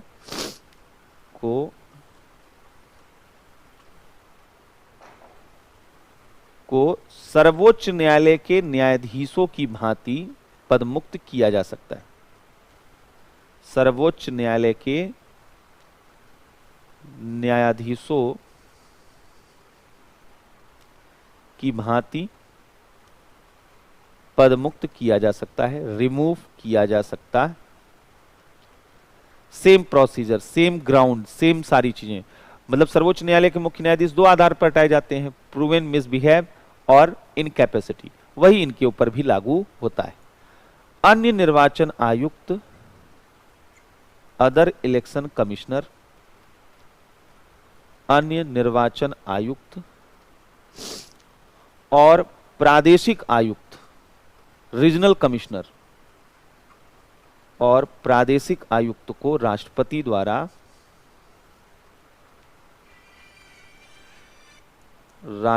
द्वारा मुख्य निर्वाचन आयुक्त की अनुशंसा पर, मुख्य निर्वाचन आयुक्त की अनुशंसा पर पदमुक्त किया जा सकता है। एक और तकनीकी चीज हमेशा दिमाग में रखिएगा, प्रश्न आजकल घुमाकर भी पूछे जाते हैं। जब मैं ये कह रहा हूं कि मुख्य निर्वाचन आयुक्त को कैसे हटाया जाता है, तो मैंने कहा जैसे सर्वोच्च न्यायालय के न्यायाधीशों को। मान लीजिए कि प्रश्न आता है और आप अपने मन में आंसर इसका ढूंढिएगा कि chief election commissioner of India को रिमूव किया जा सकता है by option A president, option B parliament, option C Lok Sabha, option D Rajya Sabha. आपका आंसर क्या होगा, यह ध्यान रखिएगा, पार्लियामेंट आंसर नहीं है। प्रेसिडेंट इनको भी हटा रहे हैं और प्रेसिडेंट इनको भी हटा रहे हैं। जजेस को प्रेसिडेंट ही तो हटाते हैं, पार्लियामेंट तो केवल वो इंपीचमेंट का प्रोसेस जो है उसको पास करती है, यानी पार्लियामेंट के रिकमेंडेशन पर प्रेसिडेंट रिमूव करते हैं जजेस को भी और चीफ इलेक्शन कमिश्नर को भी।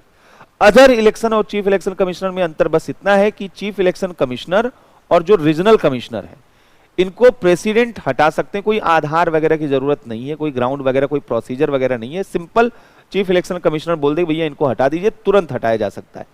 अच्छा, यहां एक शब्द आया रीजनल कमिश्नर का, तो यहां पर मालूम हो जाए रीजनल कमिश्नर ये क्या होते हैं। प्रेसिडेंट अलग अलग स्टेट में रीजनल कमिश्नर अपॉइंट कर सकते हैं इलेक्शन कमीशन ऑफ इंडिया के से कंसल्ट करके, जिससे कि जिन भी राज्यों में चुनाव, जैसे उत्तर प्रदेश में अभी चुनाव होना है, तो भारत का मुख्य निर्वाचन आयोग तो दिल्ली में है, अब उत्तर प्रदेश में एक सुपरवाइज करने के लिए कि चुनाव सही से हो, कैसे हो, तो हमने एक रीजनल कमिश्नर को भेज दिया। तो एक रीजनल कमिश्नर बनाए जाते हैं चुनावी उद्देश्य से। तो यहां पर रीजनल कमिश्नर प्रादेशिक आयुक्त की नियुक्ति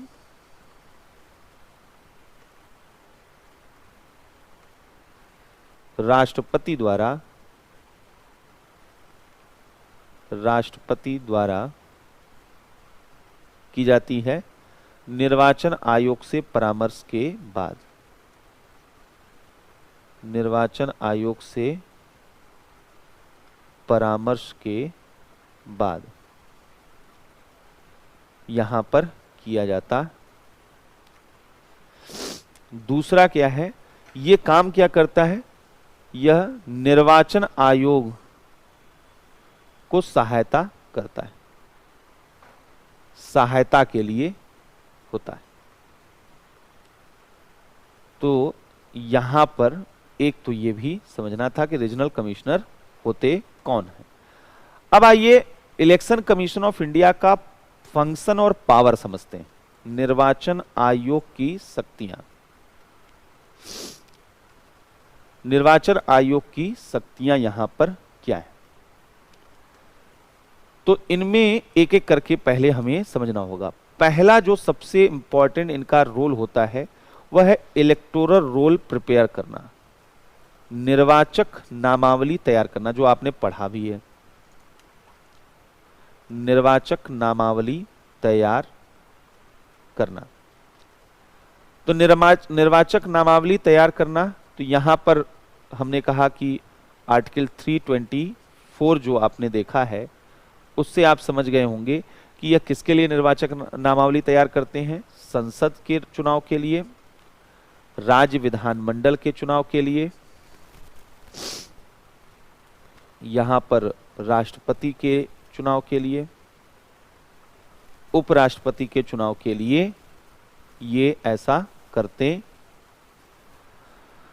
अब यहीं पर कुछ और चीजें भी समझ लेते हैं जो हमारे लिए जरूरी हैं। जैसे आर्टिकल 325 क्या कहता है, ये भी यहीं पर हम लोग समझते चलें तो हमारे लिए ज्यादा इंपॉर्टेंट रहेगा। तो अनुच्छेद 325 की अगर हम बात करें तो अनुच्छेद 325 जो है यहां पर देखिए क्या कहता, 325 यहां पर क्या कहता, तो 325 जो है यहां पर ये कहता है there shall be one general electoral roll for every territorial constituency. मतलब कि यहां पर जो है यह बोला गया है कि हर एक टेरिटोरियल जो है कंस्टिट्यूएंसी के लिए एक सेपरेट जो है यहां पर वह ये जो है इलेक्टोरल रोल होगा, हर एक के लिए, सबका अलग अलग। जैसे आपका मान लीजिए बनारसी निर्वाचन क्षेत्र है तो वाराणसी जो निर्वाचन क्षेत्र, लखनऊ, मोहनलाल, अलग अलग जो भी निर्वाचन क्षेत्र हैं वहां के लिए अलग अलग इलेक्टोरल रोल जो है ये यहां पर जो है बनाए जाते हैं। पहला सबसे इंपॉर्टेंट यहां पर चीज ये है। दूसरा है कि यहां पर इन्होंने बोला है कि and no person shall be ineligible for inclusion in any such role or claim to be included in any special electoral roll for any such constituency on ground only of religion, race, caste, sex or any of them। तो यहां पर जो है ये चीजें बोली जाती हैं। तो अब जो सबसे महत्वपूर्ण चीज यहां पर समझने वाली है कि कोई भी अगर निर्वाचक नामावली बन रही है तो उसी पर डिपेंड करता है कि आप मत दे पाएंगे नहीं दे पाएंगे। अब कोई निर्वाचक नामावली बने और धर्म के आधार पर भेदभाव कर दिया जाए कि इस धर्म के लोगों का नाम ही ना हो, तब वो चुनाव में भाग ही नहीं ले पाएंगे, मत ही नहीं दे पाएंगे। या इसी तरीके से जो है अगर रेस की बात हो, यहां पर कास्ट की बात हो, सेक्स की बात हो, या इनमें से कोई की भी बात हो तो ऐसा नहीं हो पाएगा। तो ये एक महत्वपूर्ण चीज जो यहां पर समझना है वो मालूम होना चाहिए। तो एक तो ये यहां पर जो है हमें देखना था। तो दूसरा क्या हमने बताया 325। तो 325 में क्या कहा गया है, तो यहां पर बोला गया है कि संसद के प्रत्येक सदन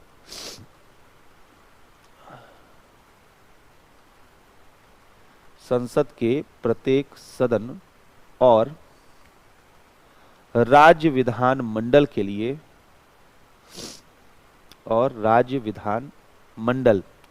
के निर्वाचन के लिए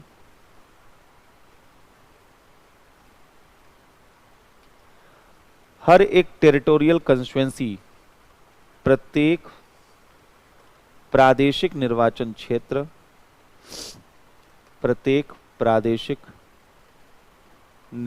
क्षेत्र, जो टेरिटोरियल कंस्टिट्यूएंसी है, फॉर एवरी टेरिटोरियल कंस्टिट्यूएंसी एक इलेक्टोरल रोल होगा, एक जनरल इलेक्टोरल रोल होगा, एक साधारण निर्वाचक नामावली होगी, एक साधारण निर्वाचक नामावली होगी। और इसमें भी बोला गया है और केवल धर्म के आधार पर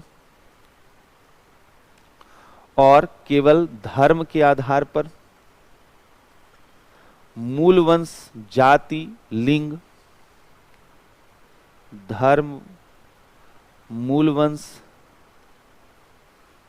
जाति, लिंग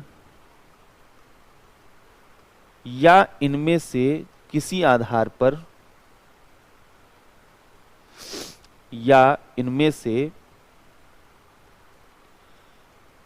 आधार पर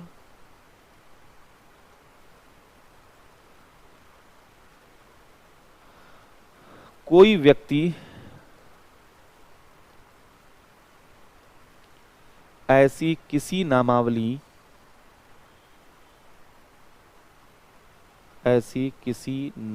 में शामिल किए जाने के अपात्र नहीं होगा। अब यहीं पे जब हमने अनुच्छेद 325 देख ही लिया है तो 326 भी समझ लेते हैं। आर्टिकल 326 जो है वो क्या कहता है, वो कहता है कि लोकसभा और विधानसभा के निर्वाचन, ये देखिए आर्टिकल 326 ये कहता है the election of the house of people and the legislative assembly of every state shall be on the basis of adult suffrage. तो यहां वयस्क मताधिकार के आधार पर जो है वह चुनाव होते हैं। That is to say every person who is a citizen of India, जो भारत का नागरिक है, and who is not less than 18 years of age, जो 18 वर्ष से कम उम्र का नहीं है, वहां पर बोला गया है कि वह मत देने का अधिकार होगा। यह उसका कॉन्स्टिट्यूशनल राइट है, यह उसका संवैधानिक अधिकार है अनुच्छेद 326 के तहत। तो लोकसभा और राज्य विधानसभा के निर्वाचन,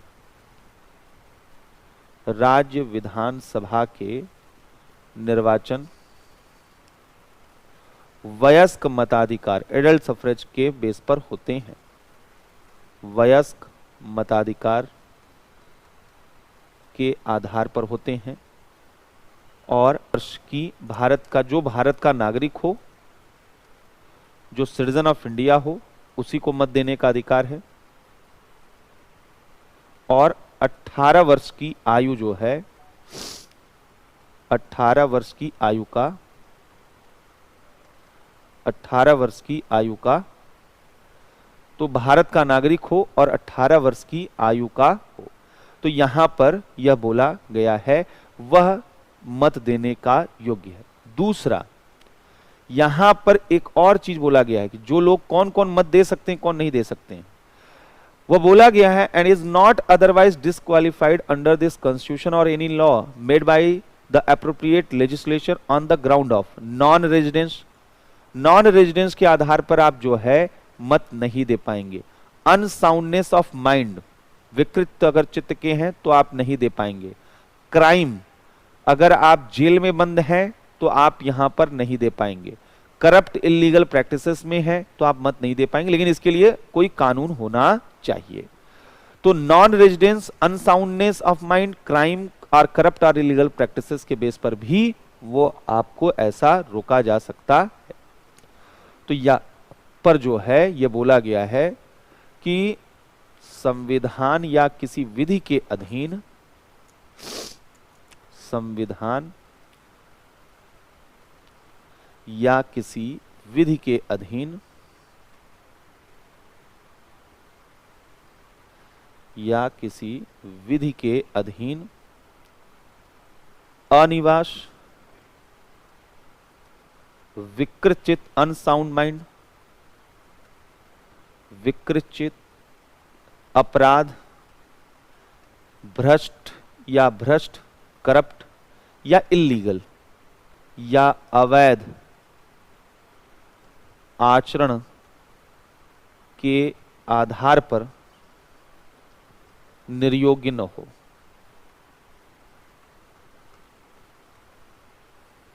पर निर्योग्य यानी डिस्क्वालीफाई न किया गया हो, वह जो है मतदान दे सकता, निर्योग्य न हो।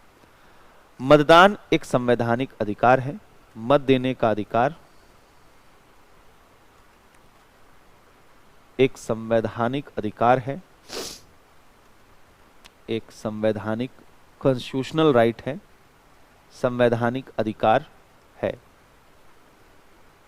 और जो सबसे इंपॉर्टेंट चीज है कि जनप्रतिनिधित्व अधिनियम यह कहता है कि अगर कोई व्यक्ति जेल में बंद है तो उसे मत देने का अधिकार नहीं। हाँ, चुनाव लड़ने का अधिकार है, ये कंट्राडिक्शन है, तो इस पर हम लोग कल बात करेंगे क्या है कैसे है। एक अंतिम यहीं पे हम लोग ये भी नोट कर लेते हैं कि 61st कॉन्स्टिट्यूशनल अमेंडमेंट, 61वें संशोधन से राइट टू वोट के लिए जो मिनिमम एज था, पहले 21 साल था असल में, मताधिकार के लिए न्यूनतम आयु, मिनिमम एज जो है, न्यूनतम आयु 18 वर्ष कर दिया गया है। पहले 21 वर्ष था, पहले 21 यहां पर था, 21 वर्ष था। तो एक चीज तो यहां पर ये है जो हमें समझना है। दूसरा यहां पर क्या है कि जो भी इलेक्शन वगैरह हो रहा है, आर्टिकल 327 कहता है कि पार्लियामेंट और स्टेट लेजिस्लेचर इलेक्शन से रिलेटेड किसी भी मामले के लिए वो लॉ बना सकते हैं। और पार्लियामेंट ने कई लॉ इसलिए बनाए हैं इलेक्शन से रिलेटेड, जैसे पीपुल्स रिप्रेजेंटेशन एक्ट वहां पर बनाया है, डिलिमिटेशन कमीशन एक्ट बनाया है, ये सब यहां पर बनाए गए हैं। इसी तरीके से आर्टिकल 328 स्टेट लेजिस्लेचर को यह इनेबल करती है, पावर देती है कि स्टेट लेजिस्लेचर के इलेक्शन से रिलेटेड वो क्या है, प्रोविजन कर सकती है। तो पहला काम इलेक्शन कमीशन का क्या था, एक तो हो गया इलेक्टोरल रोल का प्रिपरेशन करना। दूसरा और बहुत इंपॉर्टेंट इनका जो काम है वह है पॉलिटिकल पार्टीज का रजिस्ट्रेशन, राष्ट्रीय दलों का पंजीकरण इन्हीं के द्वारा कराया, राजनीतिक दलों का पंजीकरण। राजनीतिक दलों का पंजीकरण, केवल पंजीकरण नहीं करता, रजिस्ट्रेशन नहीं, कोई भी पॉलिटिकल पार्टी को रजिस्टर भी करता है और उनके पंजीकरण को रद्द करना, ये दोनों काम जो हैं ये कर सकता है। कौन कर सकता है? रजिस्ट्रेशन को कैंसिल करना ये इलेक्शन कमीशन ऑफ इंडिया कर सकता है। ये जो पॉलिटिकल पार्टी होते हैं, राजनीतिक दल, ये दो तरीके के होते हैं। राजनीतिक दल एक वो होते हैं जो राष्ट्रीय दल, नेशनल पार्टी के रूप में जिन्हें देखा जाता है। एक नेशनल पार्टी होते हैं, राष्ट्रीय दल का दर्जा जिन्हें दिया जाता है रजिस्ट्रेशन करने के समय, राष्ट्रीय दल। और एक होता है राज्य स्तरीय दल, स्टेट पार्टी, राज्य स्तरीय दल। तो ये दो तरीके के पार्टी यहां पर होते हैं। ये इस तरीके से इनका एक क्राइटेरिया है कि किसको नेशनल पार्टी का स्टेटस मिलेगा, किन्हें स्टेट पार्टी का स्टेटस मिलेगा। और कई तो पॉलिटिकल पार्टी ऐसे होते हैं जिन्हें न नेशनल पार्टी का दर्जा न स्टेट पार्टी का दर्जा होता है। तो ये बोला गया है आरपीए एक्ट में कि क्या क्या तरीके हैं। पहला, अगर नेशनल पार्टी आपको बनना है तो कम से कम आपको 4 या अधिक राज्यों में जो मतदान हुए हैं, तो वैध मतों का 6% आपके पास मत होना चाहिए। तो यहां पर लोकसभा या विधानसभा या राज्य विधानसभा के आम चुनाव में, जनरल इलेक्शन में 4 या अधिक राज्यों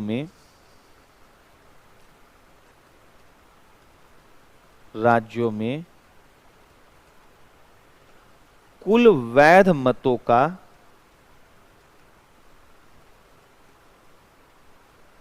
कम से कम एटलीस्ट 6% मत मिला हुआ। मतलब क्या है, कोई भी इलेक्शन हुआ हो, मान लीजिए अभी लोकसभा का, विधानसभा का इलेक्शन हुआ, तो लोकसभा का इलेक्शन हुआ तो पूरे देश में होता है, तो लोकसभा का इलेक्शन हुआ, 4 स्टेट में आपने पार्टिसिपेट किया। कितने स्टेट में? 4 स्टेट में। या तो लोकसभा हो या विधानसभा के 4-5 स्टेट में इलेक्शन होते हैं, आपने भाग लिया, 4 स्टेट में मिनिमम आपने भाग लिया हो, और जितना वोटिंग हुआ, टोटल वैलिड वोट का 6% वोट आपको मिला, इतना मिला, आप तुरंत नेशनल पार्टी बन जाएंगे। ये बहुत टफ होता है। दूसरा, केवल यही तरीका नहीं है, एक दूसरा भी तरीका है कि आप जो हैं यहां पर जो लोकसभा है उसमें 4 जो है आप सीट जीत जाइए। लोकसभा में किसी भी राज्य या राज्यों से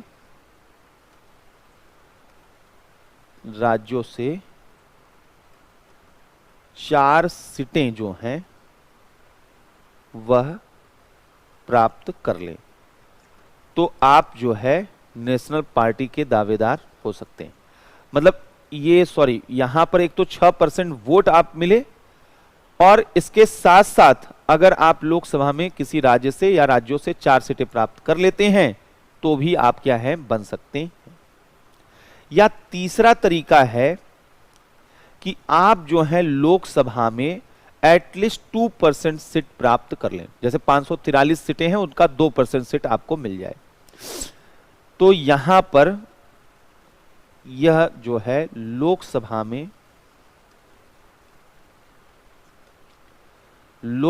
में वह 2% सीट प्राप्त हो, 2% सीट प्राप्त हो, जो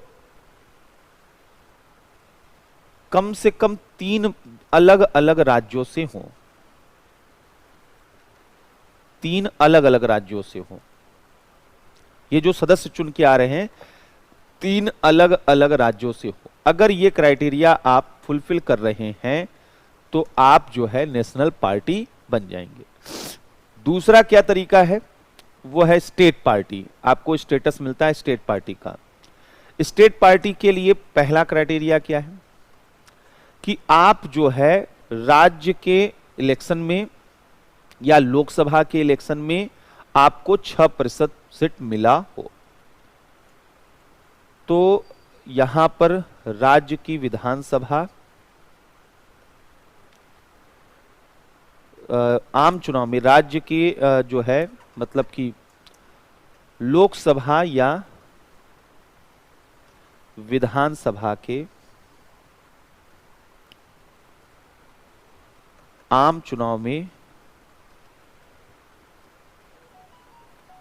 उस राज्य से, जिस राज्य में आपको राज्य स्तरीय दल का मिलना है, उस राज्य से कुल वैध मतों का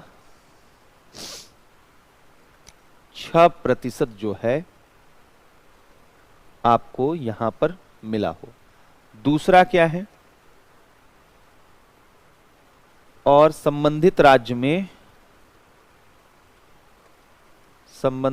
की विधानसभा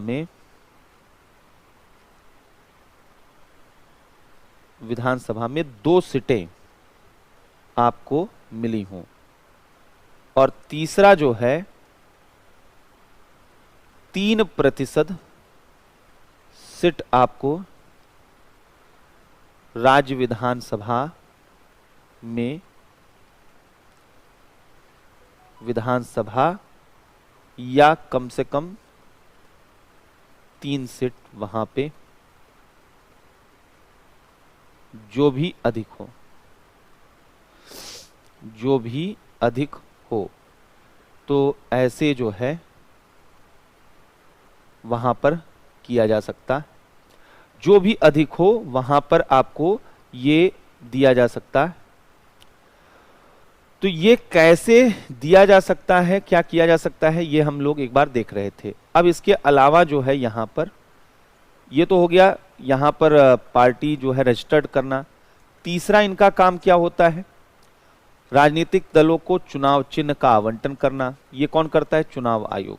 पॉलिटिकल पार्टी को इलेक्टोरल सिंबल, चुनावी चिन्ह का आवंटन करना, चुनावी चिन्ह का आवंटन करना। और यहां पर चौथा एक और तरीका है, चौथा इनका एक और पावर है, वो मॉडल कोड ऑफ कंडक्ट, आचार संहिता तो पहले ही पढ़ चुके हैं, आचार संहिता की घोषणा करना। ये सब काम चुनाव आयोग का है। और क्या है, ये पार्लियामेंट के मेंबर्स जो होते हैं, स्टेट लेजिस्लेचर के मेंबर, सांसदों और विधायक जो हैं, एमपी एमएलएस, इनके डिस्क्वालिफिकेशन के लिए प्रेसिडेंट को रिकमेंड करना। तो सांसदों और विधायकों